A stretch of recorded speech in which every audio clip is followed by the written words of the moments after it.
जितना वैल्यू आपका जो सर्टिफिकेट का आपका है, उतना वैल्यू आपका एक्सपीरियंस का भी है। कहीं इससे ज़्यादा, सर्टिफिकेट से ज़्यादा आपका वैल्यूएबल रहता है एक्सपीरियंस सर्टिफिकेट का। अब एक्सपीरियंस सर्टिफिकेट जैसे कि आप मान लीजिए कि उत्कर्ष स्मॉल फाइनेंस बैंक में बिल्कुल आसान है सीएसओ को पोस्ट पे जॉब करना। अब जब सीएसओ के पोस्ट के लिए आप जब एलिजिबल हैं, आपका जॉब लग जाता है, तो आप सोचते हैं कि मेरा जो सैलरी रहता है फर्स्ट में बहुत ही कम रहता है, इसमें 12,000, 13,000, 14,000 इस प्रकार से इसमें सैलरी मिलता है फर्स्ट टाइम में। लेकिन बहुत सारे लोग हैं जो जानकारी है जिनको कि नहीं, एक्सपीरियंस सबसे ज़्यादा मैटर रखता है, एक्सपीरियंस सबसे ज़्यादा वैल्यूएबल होता है, तो वो लोग इतना में ड्यूटी कर रहे हैं। क्यों कर रहे हैं? जैसे कि अगर कोई बैंक में काम करने जा रहे हैं तो सबसे पहले आप कॉमर्स से पढ़ाई किए हैं, तब जा कर के आप बैंक के लिए एलिजिबल हैं। एक्सिस बैंक में हो गया, आईसीआईसीआई में हो गया, एचडीएफसी हो गया, बहुत सारा बड़ा बड़ा बैंक है जो अगर उसमें आप जॉब करने जाइएगा तो उसमें कॉमर्स का डिग्री चाहिए ही चाहिए, तो उसमें आपका जॉब नहीं हो पाता है। आप सोचते हैं कि फिर मेरे पास है ही नहीं तो मैं जा कर के क्या करूँगा।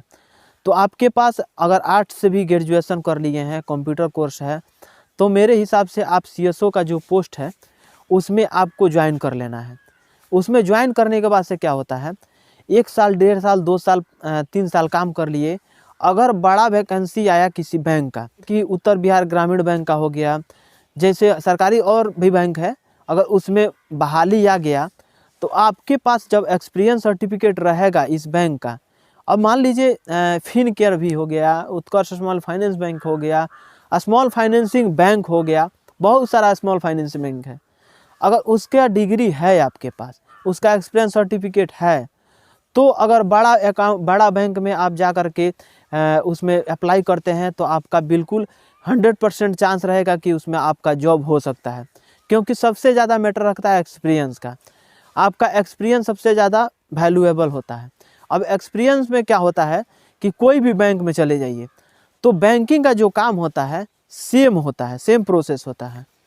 अब जो कि अंदर होता है, टेलर पे जो काम करता है लोग, जो सिस्टम पे काम करता है लोग, ये जो मतलब बैंक में बैंकिंग हावर्स का काम करते हैं लोग, उन लोगों का काम यही होता है कि कैश से लेकर के, सिस्टम से लेकर के, डेबिट क्रेडिट, आपका जो होता है पैसा कहीं डालना, ट्रांसफ़र करना, पैसा निकालना, लोन पास कराना, लोन डिस्पर्स कराना, इस प्रकार से बहुत सारा काम होता है जो कि स्मॉल फाइनेंस बैंकिंग में होता है।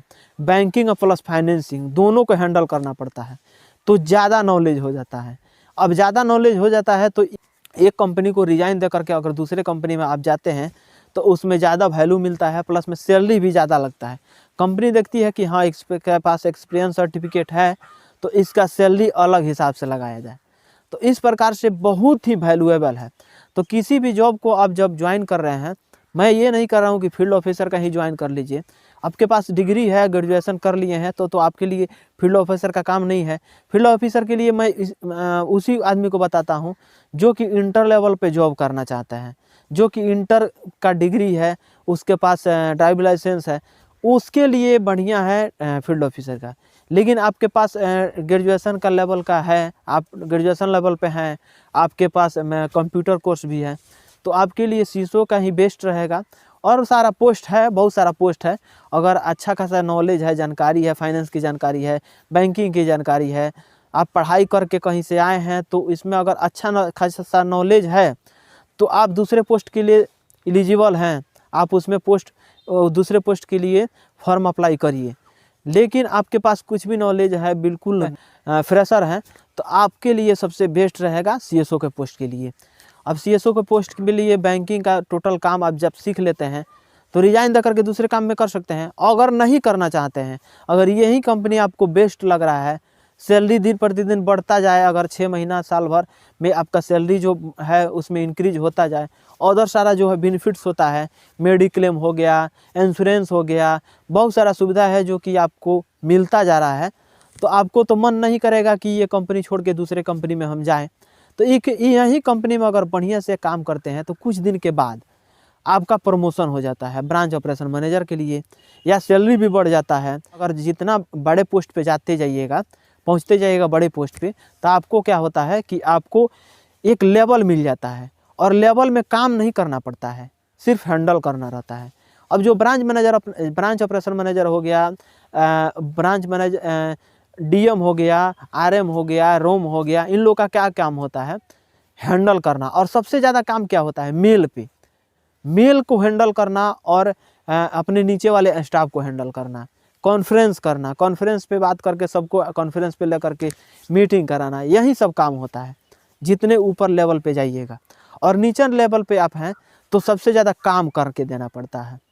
तो नीचे वाला जो लेवल होता है इस पे थोड़ा मेहनत रहता है। जो मेहनत शुरू में करके आगे बढ़ गया तो समझ लीजिए कि उसका सब कुछ ठीक है, वो आगे चल के सक्सेस होते जाएगा।